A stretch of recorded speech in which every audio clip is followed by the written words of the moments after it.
You're listening to the Astromommy Daily Horoscope, a forecast that hopes to shine a light in the dark, helping us all see where we've been, where we are, and where we're going. Whether you're a first-time listener or a long-time subscriber, thanks for being here. I truly appreciate you being in the Astromommy community, and I hope you enjoyed today's horoscope and card reading. Without further ado, here is the Daily Horoscope. Emotional shifts and big events this weekend. Pluto moves back into Capricorn and Uranus stations retrograde, and 5 of Batleths. Daily horoscope check-in for Friday, August 30th, 2024, and a bit about the weekend too. Good morning, friends. Well, we have a transition day before us. The moon will leave the sign of Cancer and ingress into Leo today, all the while opposing Pluto in Aquarius for the last time for the next 3 months. For Pluto will retrograde back into the final degree of Capricorn on September 1st, 2024, Sunday night, and stay there until late November, when he will leave Capricorn in our lifetimes for good. The next 3 months will be historical, for Pluto's sign shifts always represent major adjustments in society. It's as if Pluto is going back one last time to the old structures, traditions, and establishments to make his final edits, cuts, and demolitions, which will usher in major changes going forward. Pluto represents death and rebirth and acts like a cosmic forest fire that destroys in order to replenish. It will take time to rise up from the ashes, but that is exactly what we are supposed to do. Pluto in Aquarius symbolizes using technology, innovation, smart allocation of our resources, and utopian ideals to manifest a new reality that supports the group as a whole. Back in early 2023, when Pluto ingressed into Aquarius for the first time, I wrote some thoughts about Pluto in Aquarius over the next 20 years.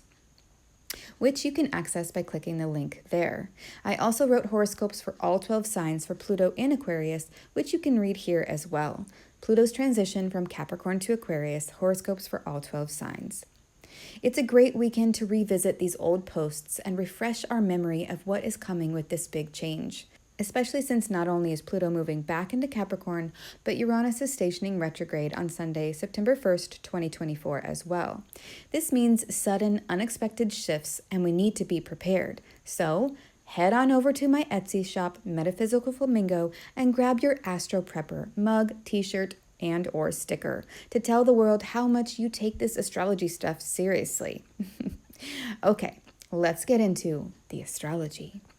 Today's transits. All times are in Eastern Time unless mentioned otherwise.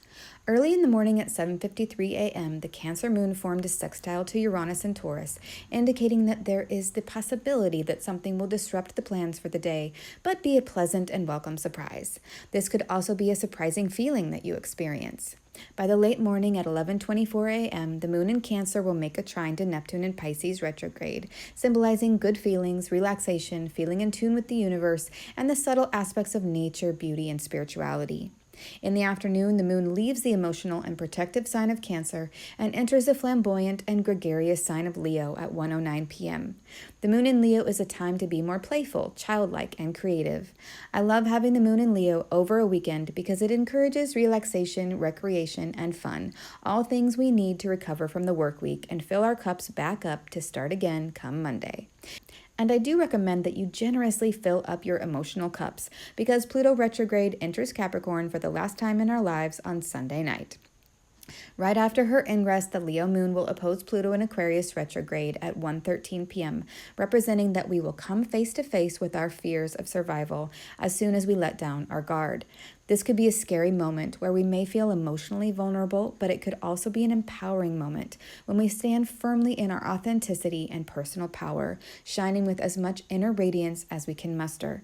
This transit reminds me of the famous quote by the poet Rumi, quote, "The wound is the place where the light enters you," unquote. The moon is waning, yes, but she is still reflecting more light than Pluto. We can't even see Pluto without the aid of telescopes. So don't forget that you are a strong and capable being during this transit, and you have the resources, power, and immortal light within you. At 4:10 p.m., the moon in Leo will form a sextile to Venus in Libra, representing the possibility for harmony, love, and affection with our family, friends, and loved ones. This is a nice transit to have immediately after the moon's opposition to Pluto and suggests a loving ear, a helpful hand, and a soothing element to the day. 11 minutes later at 4:21 p.m., the Leo moon makes a sesquiquadrate to Saturn in Pisces retrograde, symbolizing some delays and setbacks for serious matters. Perhaps you're dealing with boundaries or limitations, and this transit is like hitting a yellow light that causes you to slow down. There is friction somewhere in life, and it may have to do with rules, regulations, or speed limits. In the evening, the Sun in Virgo perfects a sesquiquadrate to Chiron in Aries retrograde at 5:57 p.m., shining a huge spotlight on a wound or a vulnerability from the past. But dwelling on it doesn't help the situation right now. Instead of being overly critical, find compassion in your heart for yourself and others. At 8:40 p.m., the Leo moon forms a semi-square to Jupiter in Gemini, symbolizing delays and setbacks to some sort of bigger plan, investment in the future, or journey. This could also indicate feeling as if you don't quite have enough information yet about something that you are contemplating believing in or fully endorsing with your heart. You need to find out more before you will feel confident backing it up. The Tarot card. Let's see what the cards have to say. Please upgrade your subscription to listen to the card for the day. Thank you. If you seek knowledge and enlightenment, the Astromummy newsletter may be right for you. Side effects of reading or listening to the Astromummy newsletter are common and include joy, jubilation, delight, happiness, gratitude, love, triumph, feeling in tune with the universe, experiencing deep insights, reflections, and contemplations, a lightened soul, a lighter step, feeling awake when others are asleep, illuminated, enlightened, having spiritual experiences, noticing repeating numbers, animals in nature, or songs on the radio that speak to you, getting vibes, clairvoyance, clairaudience, and clairsmellience, feeling like you know secret language, biophilia, crying tears of joy, emotional literacy, feeling lively, stable, exalted, having an auric glow, or feeling like you woke up on the right side of the bed have all been reported. If you purchase anything through the affiliate links that I provide in the newsletters, I will make a very small commission. Thanks for listening.